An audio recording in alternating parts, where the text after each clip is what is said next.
The thing about being underestimated for years is that eventually it stops feeling personal. It's just tradition, especially at family holidays. At least, that's what I told myself as I walked up the long gravel driveway to my aunt's farmhouse in upstate Vermont, where we always held Thanksgiving. I'm Elise Harding, though to my family I'm just Ellie, the artsy one who never quite lived up to the Harding name. I'm 39 now, and the wool coat I wore was custom from Milan. But it was gray, understated, deliberately forgettable. No need to startle the flock. Not yet. Well, look who remembered where we live. My cousin Blake leaned against the porch railing, his smirk as smug as ever. Ellie, the artsy queen, he added, to a round of chuckles. I smiled politely, thinking of the Q4 reports waiting on my desk back in the city. They had no idea what kind of bombshell today would bring. Inside it was the usual roll call, Aunt Lydia dishing out critiques like gravy, my brother Michael bragging about his finance job, Blake and his sister Kara both still working for the family lumber business like it was a royal lineage. Elise, really? Aunt Lydia wrinkled her nose. That coat looks like something from a rummage bin. Don't you run a little shop or something? Still selling second-hand scarves?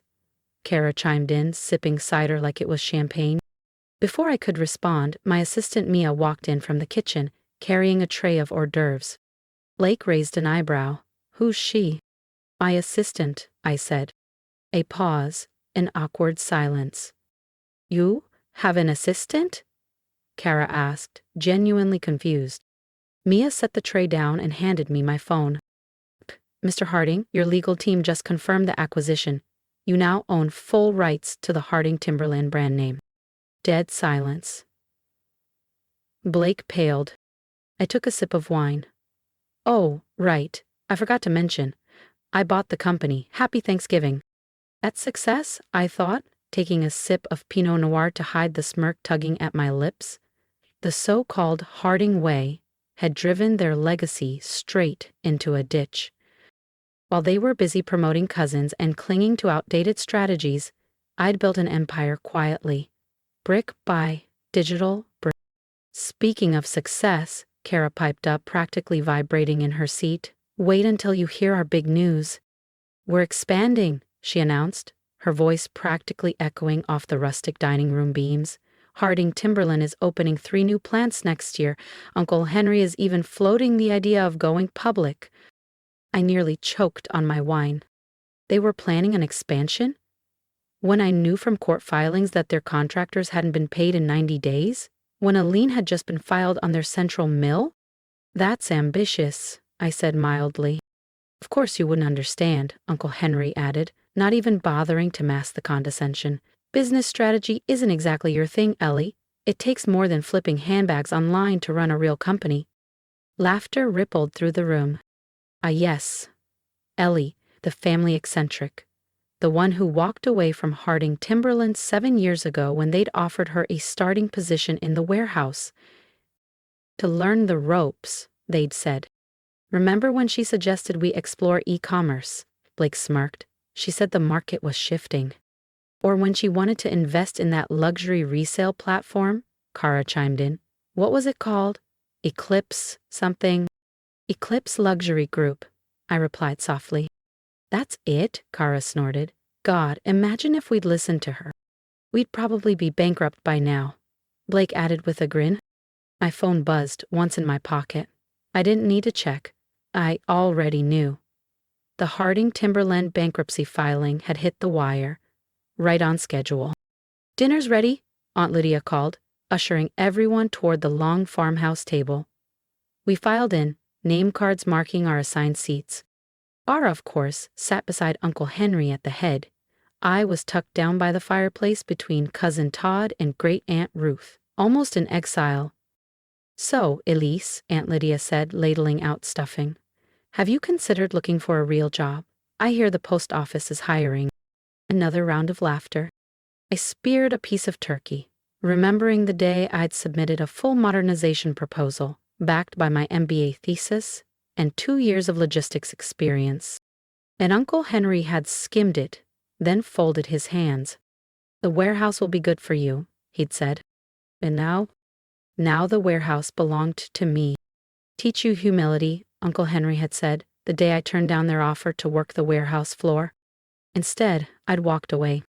I sold my small block of Harding Timberland shares back to the family for a fraction of their supposed value, shares that would be worth less than kindling by morning. With that cash, I invested in a rising but obscure luxury resale platform called Eclipse. Today, Eclipse Luxury Group owns 30 designer boutiques, 6 thriving online platforms, and, as of this morning, its first full-scale manufacturing subsidiary. I set down my fork and looked around the table. Actually, I've been meaning to talk to you all about business. My mother groaned softly. Not this again, Elise. Yes, Kara scoffed. Because your last great business tip worked out so well? Didn't that Eclipse company you loved get bought out or something? It did, I replied with a small nod. See, she said, turning to Uncle Henry with triumph in her voice. Thank God we didn't listen to her. My phone buzzed again. This time I pulled it from my coat pocket and tapped the screen, making sure they all saw it. Everything okay? My father asked, irritated. Trouble with your little side hustle? No, I said, setting my phone down beside my plate. Just confirming that Harding Timberland's bankruptcy has been approved by the court. Silence. Kara's fork slipped from her fingers and clinked onto her plate. What did you just say? Uncle Henry asked, his voice suddenly small. Your bankruptcy filing, I said, calmly buttering a roll. Chapter 11, just approved. Though with your current liabilities, I imagine it'll be converted to Chapter 7 by next quarter. That's not possible, Blake said, panic rising in his voice. How would you even know that? I smiled. Oh, I didn't tell you? I reached slowly into the modest handbag they'd all dismissed when I arrived, the one they assumed was a knockoff. Eclipse was acquired by Morgan Holdings. I paused, then laid the final card on the table. And Morgan Holdings is mine. The silence was deafening. My father's face had gone ghostly pale. Kara looked like she'd swallowed glass. You're lying, Uncle Henry croaked. This is a joke. It's not, I said, pulling a manila folder from my bag and laying it in the center of the table. Here's the debt purchase agreement. I own every lien, every outstanding loan, every note your company couldn't pay back. If you've been quietly building something while they doubted you, this story is for you. Don't forget to subscribe so you don't miss what Elise does next. Because the best part of the reckoning is still to come. Would you like to see it? I asked, my voice calm, almost amused. I slid the folder open and spread the documents across the linen tablecloth, right between the cranberry sauce and the gravy boat. The bankruptcy filing, the debt purchase agreements, the creditor ledger. This one's my favorite. I tapped a page with my neatly manicured finger. A list of your outstanding obligations.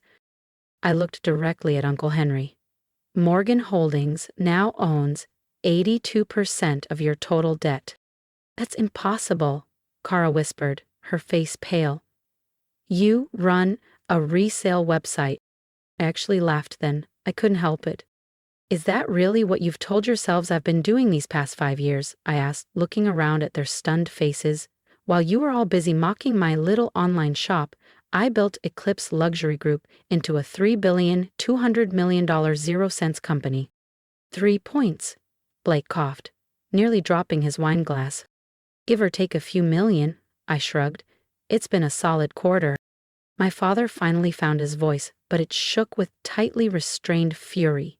If this is true, if you really own our debt, why? He asked. Why would you do this to your own family? I set my wineglass down deliberately. You mean the family that told me I was lucky to be offered a warehouse job after finishing my MBA? I said. The family that laughed at every digital strategy I proposed? The one that calls me a failure in front of strangers every single holiday? Silence. Just then, my phone buzzed. Right on cue. Excuse me, I said smoothly, standing. That's probably my assistant with the final paperwork. I walked into the hallway, the hardwood floor creaking slightly under my heels. From behind the dining room door, I could hear the panic breaking loose. As she's bluffing, check the accounts. Call the lawyers now. I smiled as I picked up the call. Yes, Jennifer. Everything's ready, Miss Harding, she said. The bankruptcy has been processed, and the acquisition documents are complete. Should I dispatch the team? Give it 5 minutes, I replied. Let them digest the news first. When I returned, they were huddled around Uncle Henry's phone, eyes wide as they scrolled through urgent emails and court filings. Well, I said, taking my seat again, shall we discuss next steps? My team will be here shortly with the acquisition proposals. Team, my mother repeated, her voice almost inaudible. As if on cue, the doorbell rang. I glanced at my watch. Right on time. That would be my legal and financial advisors, I said pleasantly. I hope you don't mind if they join us for dessert. My father stood, face red. Now wait just a minute, Elise. Actually, no, I interrupted. You're bankrupt. You've defaulted on 142 million, 0 cents in loans. Loans that I now control. So you have exactly 2 choices. Work with me on an orderly restructuring and sale, I said evenly, or I force liquidation first thing Monday morning. Chiara burst into tears, mascara streaking down her cheeks.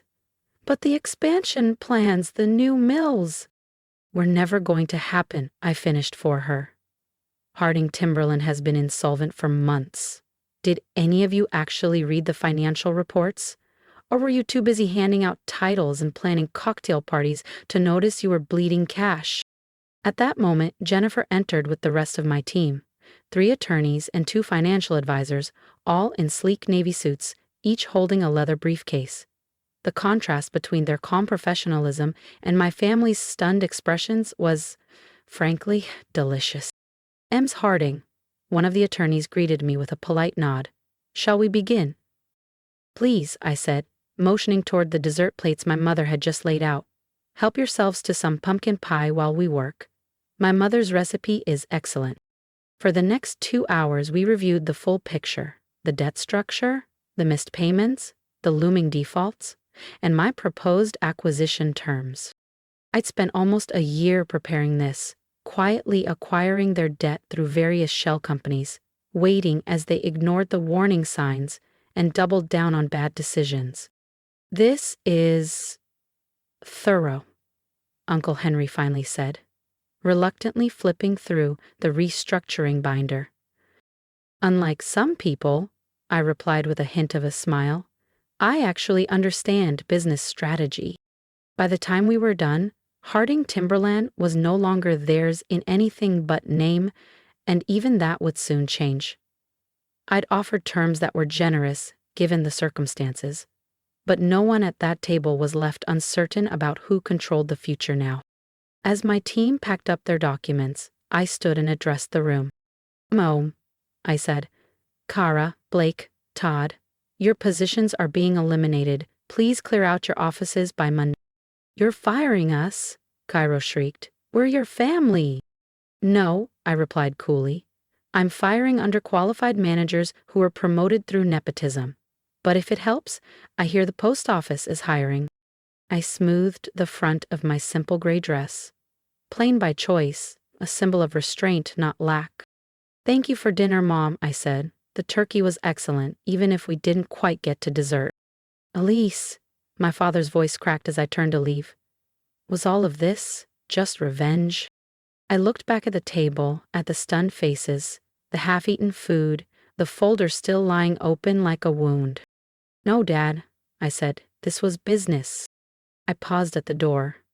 The revenge? That's just a bonus. As I walked out to the driveway, I heard Kara wailing about losing her house, her Pilates instructor, her club membership. Blake shouted something about suing me, but they had nothing left to fight with. I slid into the black S-Class Mercedes I'd leased specifically for today. As I pulled away, I caught them in the rearview mirror, clustered at the window, watching me leave.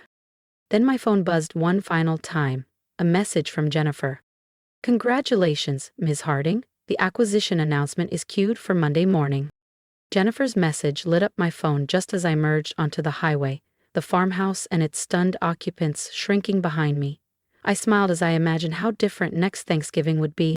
Would they still call me the family embarrassment when I owned their company? Would they still smirk about my little online thing when they were all sending out resumes? Somehow, I doubted it. 1 week later, Harding Timberland was officially renamed Eclipse Manufacturing, now the latest addition to the Eclipse Luxury Group portfolio. I preserved the company's original tree ring logo, designed decades ago by my grandfather, but added one subtle change: a small eclipse symbol nestled into the roots. A quiet, permanent reminder that the family failure had eclipsed them all. Kara eventually found a job at a local department store. Not Walmart, but not far off. Blake and Todd left Vermont entirely, their reputations scorched by the collapse.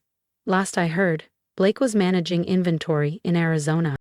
Uncle Henry retired, in silence, his legacy replaced by a footnote in the acquisition documents. My father called once. About a month later, he left a voicemail. It began with, "I was wrong about you," and ended with, "Would you consider bringing me on as a consultant?" I had my assistant reply with the same polite rejection letter we use for all unsuccessful applicants. That Thanksgiving, I didn't return to the farmhouse. I was in Milan closing another deal, too busy running my empire, including the company that had once defined my family's pride. But I did send a card. One to each of them, embossed with the Eclipse Manufacturing logo. Inside, a short note. Thankful for all the lessons you taught me about real business. Hope you're enjoying your real jobs. Sometimes, success is the best revenge. Sometimes, the one they laughed at becomes the one they answer to. And sometimes, karma wears heels and arrives with a side of pumpkin pie. If you've ever been the one they whispered about at family gatherings, the one dismissed, overlooked, or underestimated, then you know what it feels like to carry silent ambition in a room full of loud egos. I didn't fight back with shouting matches or dramatic exits. I built quietly, steadily, behind the scenes, and now, I stand not in spite of their doubt, but because of it. If my story resonated with you, I'd love to hear from you. Leave a comment below, share your own story. Tell me, when did you stop waiting for their approval and start writing your own ending? To everyone watching this who feels stuck at the bottom of someone else's ladder, let me say this: you don't have to climb their ladder. You can build your own. You can fail in private, succeed in silence, and return only when you're ready to walk in as the one who owns the building. You don't owe anyone your process, only your results. And when those results speak for themselves, let them. If you believe in second chances, silent strength, and poetic justice, subscribe, not just for me, but for every story like mine. Because we are many, and our voices matter. Not all success is loud. Some of it sounds like a quiet knock on a boardroom door. Some of it tastes like cold turkey and warm revenge. And sometimes, success means finally hearing your own voice over everyone else's.